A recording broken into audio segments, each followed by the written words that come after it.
everybody, welcome back to my channel. This is Lauralee from Personal Cook Lauralee. If you are new, I just like to cook and share my meals with you. And today I am going to make a beef stew. The beef stew is going to consist of some short ribs and some beef shanks. I think they go very well together. I made this recipe about a year ago, and I just, on the whim made it, and I loved it. So come and join me and let me show you how I make this beef stew that you will not be disappointed with. So here are all of our spices that we're going to be using.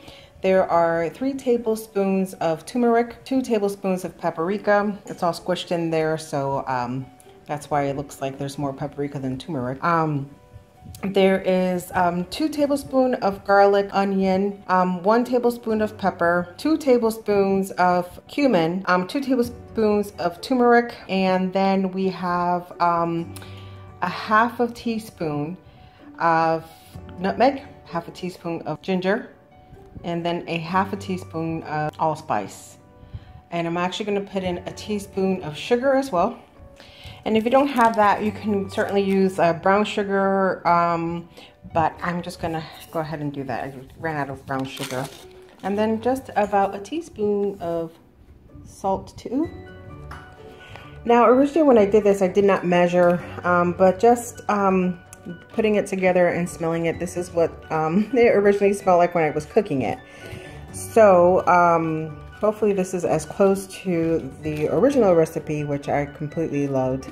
Now we obviously are not going to use this in the pound of meat that we have, but we're going to mix it up, and then I'm going to make sure that all of the sizes of the meat are covered by the seasoning, and then I'm just going to put the stuff that I have left in a bag, put the date and the ingredients that were in here, like the actual amount, and then next time I want to make this same soup, I'll have it ready to go, or if I want to put it in some different types of meat, I'll do that as well. I discard all of the extra fat from the short ribs. I always wash my meat before I use it and season it. So here's both of the meat, the shanks and the short ribs, and then here is the mixed seasonings, and I'm just gonna go ahead and spread it around to make sure it's all coated and even. And that's it. And then for right now, I'll mix it in, but that's what I have left over. So I'll just bag this, like I mentioned, label the date and all of the ingredients that went in there, so that next time when I cook it or want to cook the same meal or something similar, I already have it ready to go. All right, so I'm gonna go ahead and mix this around. So look how beautifully these are all seasoned up. Each and every part of this has been seasoned. At the end, if you want to add more salt, feel free to do that, but right now I'm good. Some of the flour so that it can create a gravy once it's in the pan, some crustation, and then the meat won't have that boil look. I'm gonna put some avocado oil. Can take the high heat temperature. And I'm into that. It tastes very delicious. There's the avocado, an avocado lime. Oh, it tastes so wonderful. So we're gonna go ahead and put this baby in here. It really smells really good. You know what? So the first time I made this, I was craving like some oxtails, but also a little bit like of Indian food, and that's exactly what the seasoning of this recipe smells like and tastes like. Don't want to overcrowd it, but I'll come back and add that one in. So this has been cooking for only about 2 or 3 minutes, and it's nice and crusty already. We'll let it cook for a couple more minutes and then I'm going to remove these and add the last one and then add everything together. And just to show you, again, put the date on, what I made it for, the ingredients, and then next time I'll have it ready.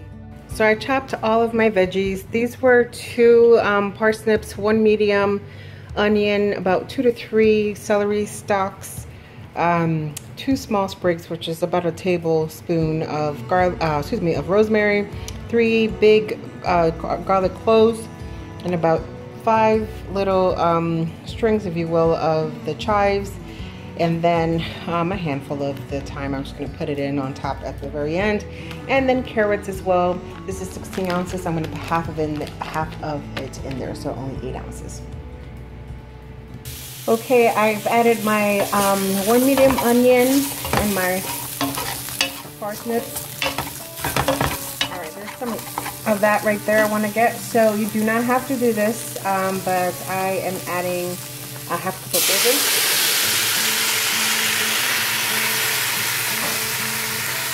Whichever one you like. Even if you're not a drinker, a bourbon drinker, I think it goes really well in this meal. It gives it a really nice smoky flavor. And this is going to cook so slow that all of that alcohol is going to dissolve. Oh, that smells really, really good. Alright, so that's going to keep cooking. Top of the bag. And all of this is cooking on like the 2 to 3 medium low. Okay, I have all of my ingredients in here. The rosemary, the garlic. I'm going to now put the meat back into here. And I like to layer it. I made these vegetables pretty big because I want to just do it all in one pot and just kind of forget about it. If you cut your vegetables smaller, that's fine, but what I would recommend is that you cook the meat by itself with maybe like some beef broth first for about an hour and then add your veggies so that they won't just disintegrate into the stew. But these are so big that even if they dissolve a little bit, you can still see it and they will keep its integrity. There's like, you know, the very bigger vegetables. So I moved everything around there so that it can cook evenly. I have some Worcestershire sauce, about 2 tablespoons. I'm gonna add a whole jar of my pimentos, and if this disintegrates into the beef, then great, that's fine, that's okay with me. But if not, if you want to keep the shape of it, then just hold on to the very last 30 minutes of this.